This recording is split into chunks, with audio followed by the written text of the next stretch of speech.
It's a work in progress. We just talked about it last night. I only just yesterday came to this conclusion, so I'm still working on it, but I will keep you updated if you're interested. Good morning, everybody. It is Wednesday, April 17. It is day 17 of Plan As You Go, where I show how I use my bullet journal, my Erin Condren, and my power sheets in tandem for an entire month. I did not get everything done yesterday that I wanted to, but I still got some stuff done. Anyway, so I'm not going to spend too much time guilting myself over it because I got shit to do today. Got some energy. I'm in a good mood. It's a beautiful day. My husband and I actually had a really excellent talk last night about money. For those of you who've been following this for any given amount of time, you know that money is my major hang up.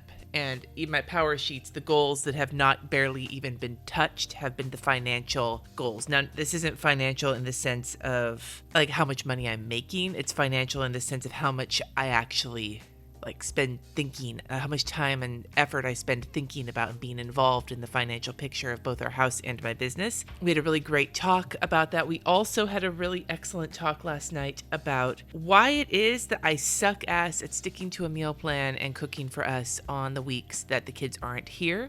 I think I might have figured out the cause for that. So I will say that the cause I'm thinking of that is I thought for the longest time the reason I was so terrible at cooking for us on the weeks that the kids aren't here is because I'm not good at cooking for 2 people versus 4. But that's not true. I'm actually really good at cooking for 2 people. So I got under the sink, by the way. So I did do some of my spring declutter. Woohoo! We paid our bills last night and talked a little bit about money. So we didn't do a full-blown budget, but we did talk more about it. So I'm going to cross some of this off because we had at least a conversation about it. That's not the right green. Damn it. Like it really matters, but it matters to me. I think I just bled through. Whatever. I don't care. And I did look at wrong green. And I did look at my business spreadsheet last night as well. Anyway, I think the reason that I am so terrible at cooking, sticking to our meal plan the weeks I don't have the kids is because when my kids are here, I pick them up after school, and even though I still get some work done, I'm kind of disengaged from deep work. I'm not focused because I need to be focused on my kids. So I might get some things done, but I don't sit there in the zone for 3 hours until dinner time. When the kids are at dad's, I work all the way up until Jesse gets home because I need that time, because during the weeks when the kids are here, I don't get as much done because I'm focusing on them, which has always been my priority when it comes to shared custody. So I realized I'm not disengaging, so I can't just go right into cooking mode, which I know some of you are probably like, Cindy, I got to do that after work every day. But my work is right here. I'm sitting in my living room right next to my kitchen, and it's just really difficult for me to change my brain over when Jesse gets home and start to cook. And so by the time we're hungry and I've talked to him for a little while, I'm too tired to cook. So I'm thinking that what I want to do is take a few days of the week when the kids are at dad's and spend the last hour or so of my work day somewhere out of the house, like Starbucks, Panera, go get an iced tea, sit, check my inbox, work on inbox 0. And then when I come home, be done with work at home. So I've clocked out and I've disengaged myself from my workspace long enough to be able to move into dinner mode. I'm not sure.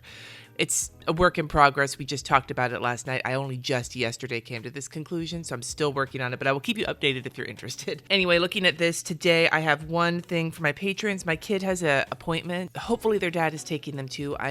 With the dentist appointment, I may wind up having to show up, although I told them, I was like, please tell me ahead of time, so I don't know. My goal today, besides my patron stream, is to work on finishing this receipt system. I had originally wanted to work on my Go Wild presentation today, but I need to do some other work that didn't get finished yesterday.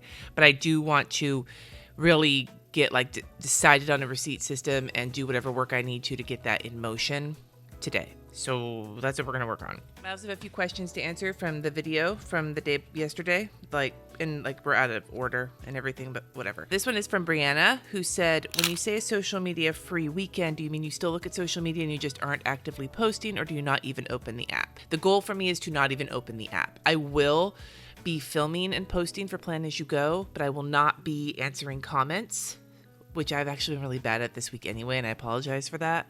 It's been rough for me. I won't be answering comments on those days. I won't be looking at YouTube. I won't be looking at Instagram. I'm not going to open Facebook. None of those things. I'm going to be doing bingo all day for one of my days, and then the other day I've got meetings and stuff at church, so I will be occupied for a lot of the day, but I'm going to be avoiding use of apps completely. That's my goal or Saturday and Sunday. Okay, looking at today here, we've got the Hump Day Patron Live. I've got these things to work on, budget and receipt system. We're probably not going to write our budget tonight, but we had a lot of good conversation about it. So I'm going to cross that off for today. I know you guys were like, Cindy, you need to do that, but I've got something else going on this evening that is going to take up some of that time when Jesse is home. I have a podcast to record tonight, and I also need to get some filming done today in the worst way.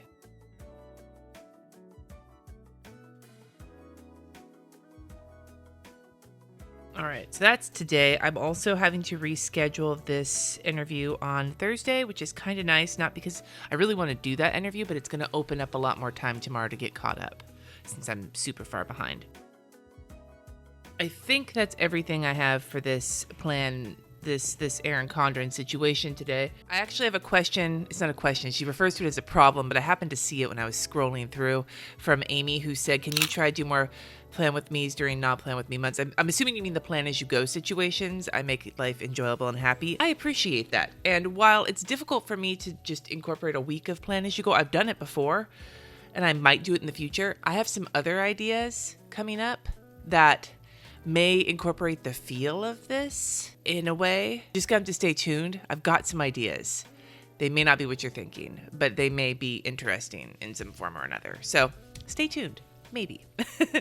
I took a painkiller last night. I wound up, it's so stupid. Like, I wound up, this is going to sound like the most ridiculous shit in the world. I was on my bed reading last night, trying to like get sleepy. That's what I've been doing. Instead of watching TV before bed, I'm reading. Jesse was already asleep. I'm laying there and I was like, okay, I'm tired. I want to go to sleep. So I'm trying to get under my covers. And instead of doing the smart thing, which is sitting up and like getting off my bed so I can, pull the covers back and then get under them and then get comfortable and remove my big giant, European pillow or whatever, like the decorative ones. Jesse hates them, but I was allowed to have like big pillows or ridiculous pillows, but I couldn't have both. And so I chose big pillows because we don't have a headboard, but we have to remove them when we sleep. Otherwise our necks hurt. So I instead of getting up to remove the pillow and open up my bed and then get into it, I kind of reached around to get rid of the pillow and then sort of like lifted my butt off of the bed to try and work the covers under my butt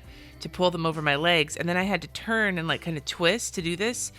And I wound up kind of folding myself sideways and squashing my kidneys. And it really hurt. And it hurt. Like my intake of breath, was enough to wake Jesse up. And I wound up having to get up and take a painkiller, and it was not pleasant, and it was my own. I was having a fine evening until I did that. It was my own damn fault. And I'm now done confessing my irresponsible life choices to you. All right, today's SpongeBob Doodle is Mr. SquarePants, SpongeBob's dad. And I have another question, two questions from Janet. The first one is, when I do my doodle, am I looking at a reference image or am I going from memory?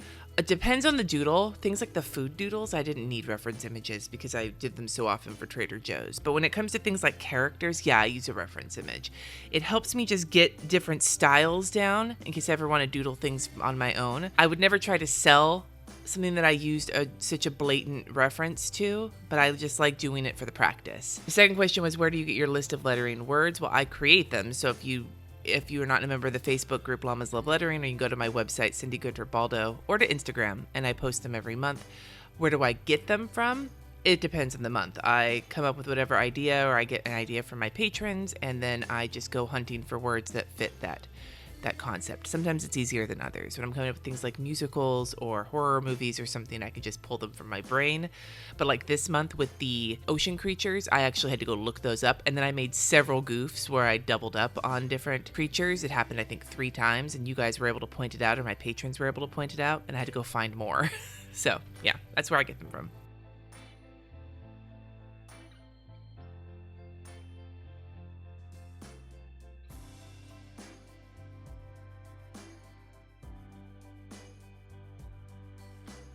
I know he's supposed to be a sponge, but he really looks like an old Mr. Potato Head. Kind of like an old shrivelly, when you have a potato for too long and you don't, take care of it and the eyes start sprouting. That's what I'm thinking of. Deep thoughts on a Wednesday morning. Today's lettering is Chimera. I don't know how you pronounce that. You can let me know in the comments if I did it wrong or right. I'm not even fucking sure.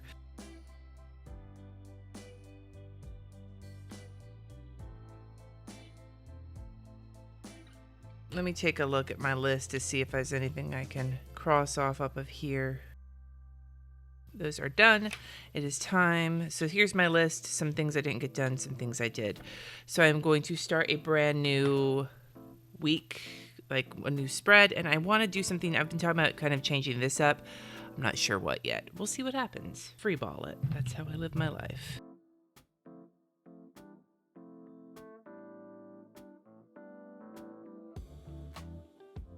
I'm getting ready to make a video on these at some point. I'm not thrilled with them. I kind of don't want to use my big fat pen either. I want to do something a little skinnier. I'll go for an 03, maybe an 03 Tombow, question mark? Tombow mono drawing pen. I want something thicker than this 01, but not quite as massive as my Pilot. Why? I'm feeling it, my dudes. I am feeling it. Okay, let's see how this makes me feel. So it's similar but different.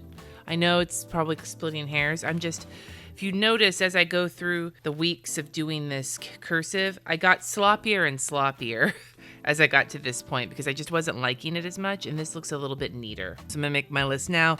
Got a couple things to pull off of here. I've got my Erin Condren open, etc. And maybe what I can do under this skinny spot is just put any timed appointments. That would be great.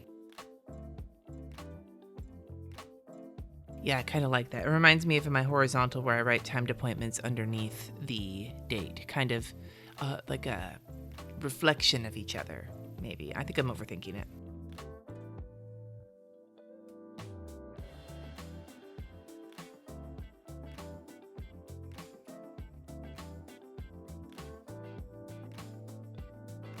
All right, here's my list for the day. Hopefully everything will go well. It's what I always say. It's what I always say. I want to bring this back to Brianna's question about social media free time and how you accomplish that.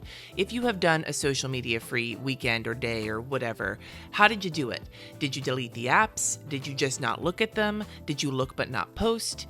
How did you do it? Were you successful? Do you have any tips? Not just for me, but for anybody else who might want to take a quick break or a longer break from social media. Let us know in the comments below. Thank you so much for watching. Subscribe if you haven't already, and I will see you in tomorrow's Plan As You Go video.